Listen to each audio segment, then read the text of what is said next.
Welcome to Beerstories from Beerstory Brewhouse. This video is about 8 things I wish I knew when I started brewing.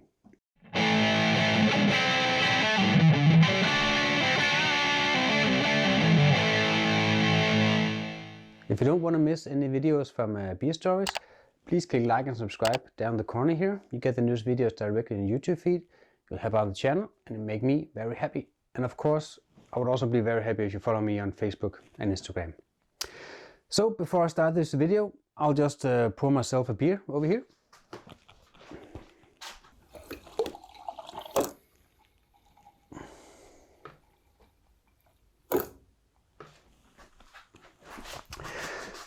This is an alcohol-free stout, or 0.9%.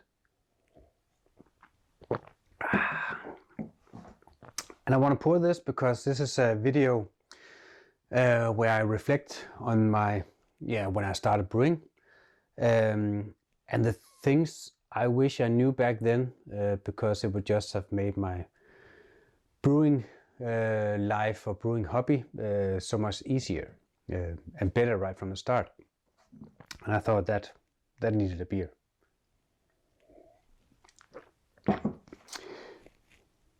Yeah, so 8 things I wish I knew when I started brewing.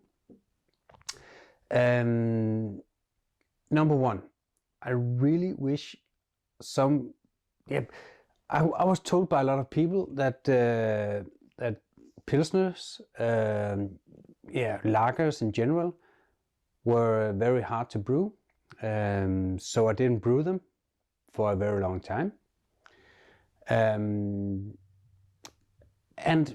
And there's some truth in that, but then again, there's not. If you want to brew a pilsner or a lager, you should do that. But just be aware of the equipment you got and use the right yeast to do it. But then, you can do it. Of course you can.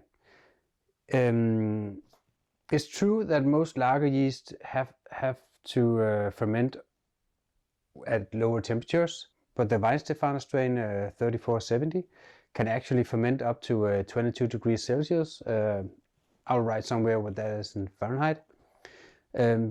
So often you can actually ferment at room temperature. If you can't get your temperatures that low, you can brew a pseudo lager using Quake yeast, one of the clean ones. So then you can ferment up to 40 degrees Celsius without any problems. So don't limit yourself from brewing lagers and pilsners just because they are hard to do. You should experiment if you want to. Just do it under the right circumstances with the equipment you got. And if you really love lagers, you should build a fermentation chamber. It's not that hard. I'll link it in the description. Yeah. So number 2, learning the malts and the base malts especially, and then the specialty malts. Learning the base malt. The base malts, just like the name says, is most of your beer. It's the whole base. It's a foundation where you build your beers upon. Learning what a Pilsen malt does, what a Munich malt does. Learning these malts, what they do to the beer, is quite important. And you can brew a beer just with Pilsner, just with Munich, to see what it does.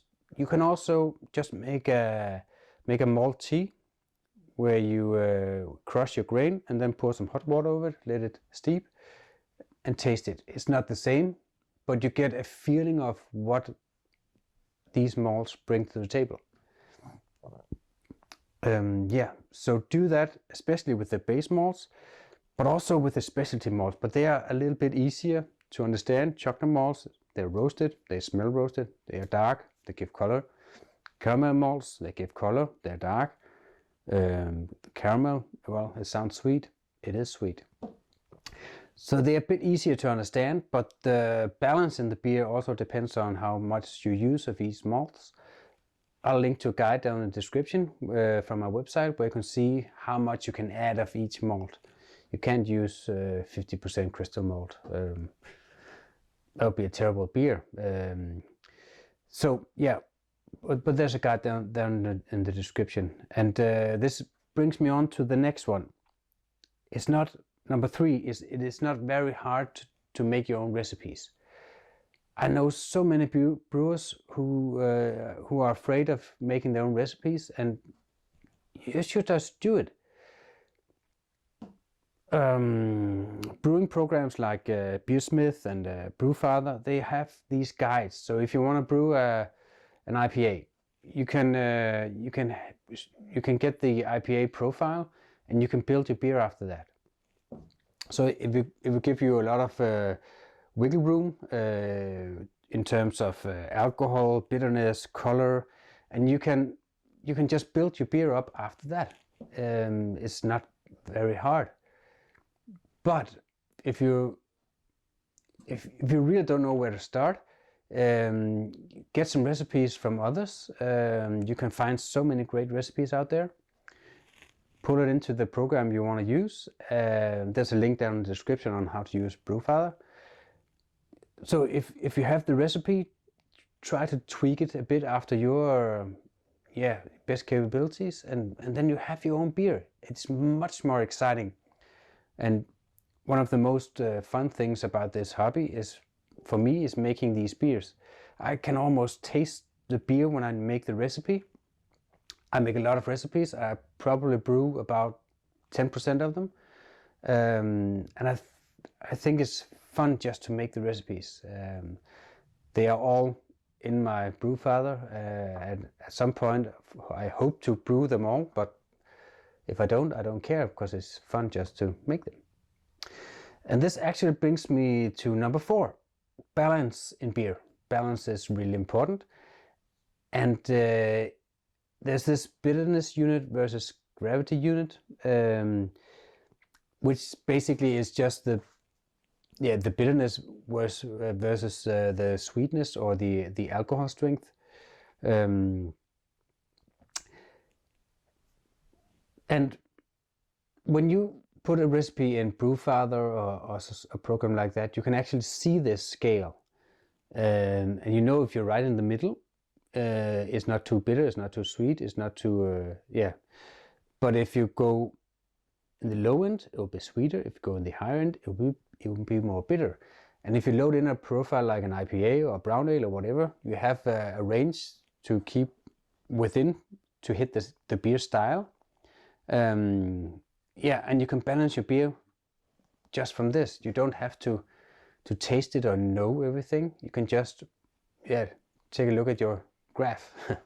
It's pretty easy actually. So don't be afraid of making your own recipes. Just go for it. So number 5, pH is very, very important. This is not the most important of these things that I wish I knew when I started. But pH, it makes a difference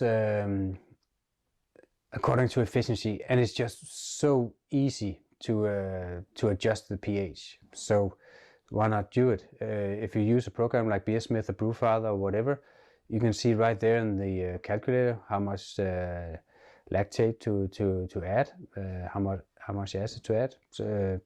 So it takes about 30 seconds. No, not even 15 seconds maybe. And that's it. It's so easy, so why not just do it? Number 6, focus on fermentation temperature. So when I started brewing, I didn't know that the yeast had some temperature range to work within. I just focused on making the wort, and then what happened afterwards, I really didn't care. I didn't know any better. So you really have to focus on that, because when you don't need a fermentation chamber right away, but if you want to brew seriously, I think you should have one. But just pitching your yeast, the wort has to be at the right temperature when pitching your yeast. Otherwise, you can get off flavors like fusel alcohols. You can get off flavors like too many esters, acetaldehyde. So let it cool overnight if you have to. That's way better than just pitching the yeast too soon. And number 7 has actually something to do with this pitching yeast, yeast pitching rate. You have to add enough yeast. I focused on this after I brewed a Kölsch once. The Kölsch, I only added 1 package of dry yeast, and I actually fermented it at a low temperature. So I thought it would be awesome. It tasted great, but it tasted like quite a lot of banana, just because the yeast was stressed out, and but the beer was fine. But it should be a clean beer, not a banana beer. So I was a bit disappointed about that. So, and then I read John Palmer's How to Brew, and that got me thinking, oh, that's why it tasted like banana. I just didn't add enough yeast. So focus on that. Brewfather again has a great calculator for how much yeast to add. So again, it's super simple.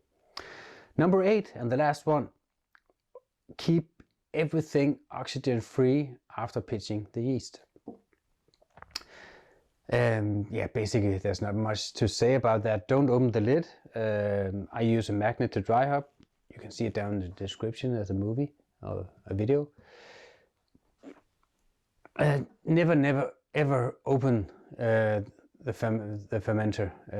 Keep it closed at all time. Keep it oxygen free. If you keg beer, keep it oxygen free, closed transfer. There's not much to say about that. It will ruin your beer. It will make it more stale.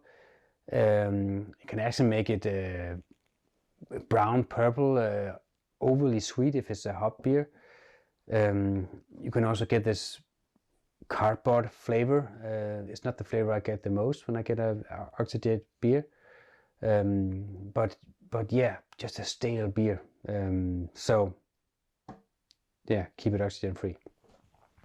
If you stick around to the end, there'll be 2 videos up here that YouTube think you should watch.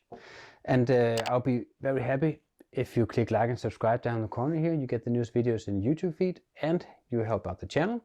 And of course, you can find me on Facebook and Instagram. And if you have any questions, please write to me in the comments or write to me through Facebook and Instagram. Basically, I think that was it. So have a happy brewing out there.